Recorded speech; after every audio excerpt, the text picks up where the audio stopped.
Good afternoon, Jason Phillips from Appraise, autoappraise.com. Up in the Bay City area today, inspecting a 1960 Corvette. Just pulled it out of the showroom here. We're going to take it for a ride. Just backed it out. Engine temp is at 90 degrees, roughly, approximately.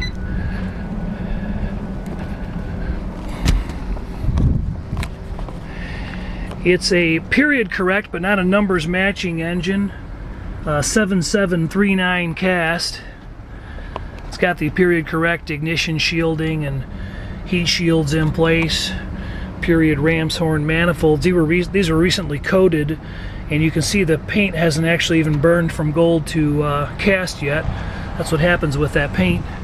It's magic.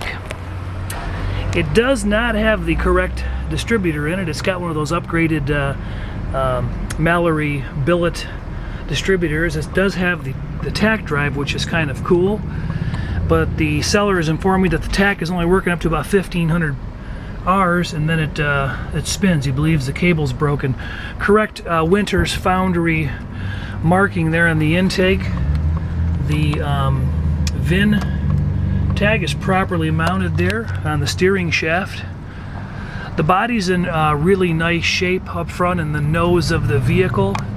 There's a few, before I close the hood, there's a few surface cracks in the paint along here. A few tape marks and nothing too distracting. Got a new hood prop there. Worm style clamps, the GM radiator hoses, and those aren't necessarily period correct, but you got the front oil tube fill and got an aftermarket fuel filter in there. It's a good sounding, good running motor. You're about to hear that in a minute, like I just did. And cover your ears for a minute. Well, let me just do it that way. The car's got a mix of mostly new trim, some original Survivor stuff. The front bumpers and rear bumpers both look really nice. They have a few plating flaws beneath the chrome, but nothing horribly distracting. Got a little bit of copper fade going on there.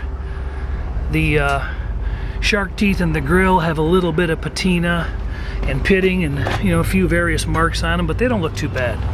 Headlight bezels look great. Upper stainless looks great. Windshield surround looks very nice. A little bit of black dot pitting, patina really, it's not really pitting, present on the wiper stanchions and on the part of the surround trim of the windshield. That's a replacement PPG unit. The door glasses are original units. I observed the date codes and wrote them down, but already forgot them. The regulators are a little stiff going up and down. They haven't been rebuilt.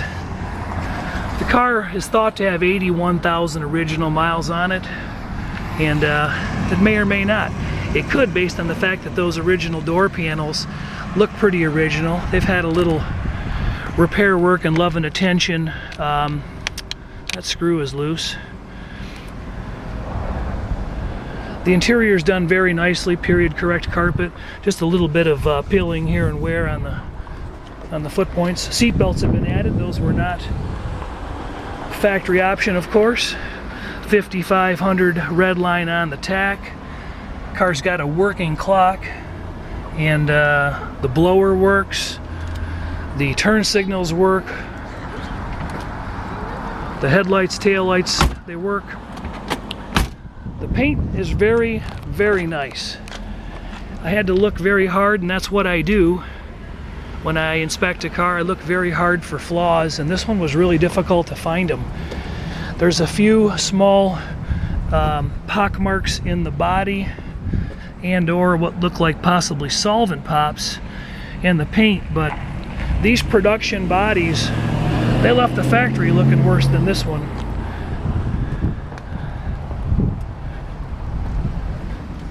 You can see the reflective quality. Let me get to the light here. You can read the emblem in my shirt in a still photo. I don't know if you can see it in here. No, I guess you can't. The hood fits nicely. Deck lid fits okay. I mean, for a 60 model car, the deck lids, they weren't perfect. There's a little nib here in the fiberglass that's probably very original, just a little bump that they sent out the doors. Not really concerned about. The door fits pretty nice. This one is blocked and fitted perfect, and the driver's door is just a slightly larger gap than that. It's a very, very straight car down the sides, straighter in my opinion than it was OEM. Blocked out nicely. We'll take it for a ride. I do have it lifted up on the curb at the moment. That's my miracle hoist I'm going to use to crawl under it in a second and show you. Gap's a little bit wider here on the deck lid. A few little hairline scratches, mostly polishing type scratches. Little black dot pitting on these original chrome inserts for the license plate light. You can probably see that better in still photos. Excellent, excellent, really nice trim around. Door handles are nice, cove trim is nice. These spears here have a little bit of patina and pitting on them. Nothing horrific. The cowl vent works, wiper arms are new. Good looking paint, good looking convertible top. Wheels are redone, there's still nibs present on the tread. These are nibs. So these tires haven't got any miles to speak of. Let's take a look underneath this one. The underbody is an original Survivor underbody. We'll get light in a minute. There we go. Yellow fiberglass. Kind of cool. You don't always see that. There's been some black paint detail and touch-up down here, no doubt. Whole frame's been painted. Up here the body supports are original, but they're not pancaked or horribly deteriorated. No real dysfunction there. The shocks are newer.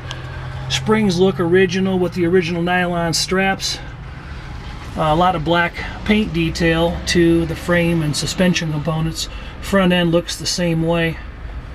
The inner rocker structure is very clean. I'll zoom in for a second so you can see what that's supposed to look like. Evidence of the original yellow fiberglass. Little undercoat present there as we move back. Brand new aluminized exhaust, cherry bomb style. The exhaust is still fluted through the bumpers.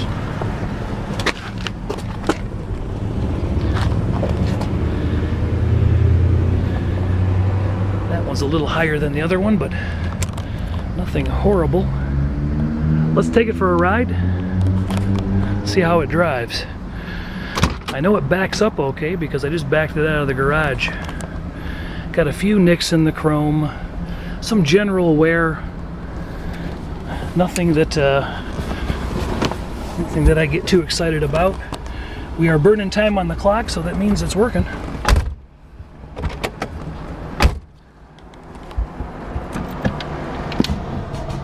Oh boy, I left the key on, and that was a mistake.